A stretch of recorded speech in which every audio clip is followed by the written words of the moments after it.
ke za a sha kuɗi. Ɗan kallo kan nasa ai ya cika. A dai ɗan kallon fim ai.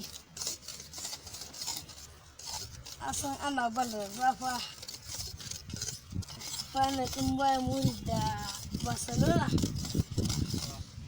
A sanya ake ciki kuwa jiya ba an rena mana hankali a kamfen ɗin nan ba, amma na san matakin da na ɗauka. Jiya na san mun je mun yawo a cikin ƙofar gari, muna can muna ta iya ne a cikin jama'a, amma ba wanda ya zo ya ɗau naira 5 ya bamu.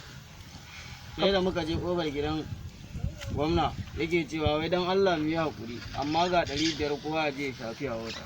Kamar sa kawai duk sai mun cikin dan uwarsu su za su yi haka. Ai san ma da zuwa suke ba. Kai ka bari kawai. Wai ba ɗan bayan gidan nan ba dai. Su ne mana, amma ka bari yin wani ke yi, amma bari in je can saboda buga a kwashe. Ka zan fa jiya tun karan jiya gona da ci abinci. Amma ka san yadda za a yi, bari je ku je ku. Zan je mu haɗa a area kawai yawu ya kai ka gane. Duk ɗaya cewa bari na ja baba lolo na mu ja nan. Mun raba nan fa zo mu je mu karasa ta fa. Wannan rayuwa ya za a ke ciki, ce wai ka zo ka zauna tun jiya. Baka ci abinci ba abin da ka ci. Ga wani mai rake can ma a bari in je in ɗan rage gano ya za a ja musu loli na garba ɗan sulama na ɗan ya'u babai tali.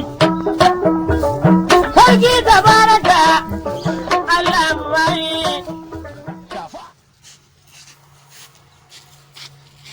Yayi.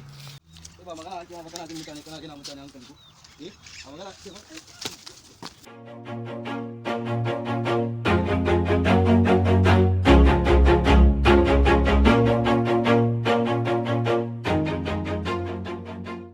Kana jin mutane kana cewa wani rakin na sayarwa ne suke. Cikin Allah ba aka suke ba. Amma dan renin hankali. Tun da ana ma magana kana rena wa mutane hankali.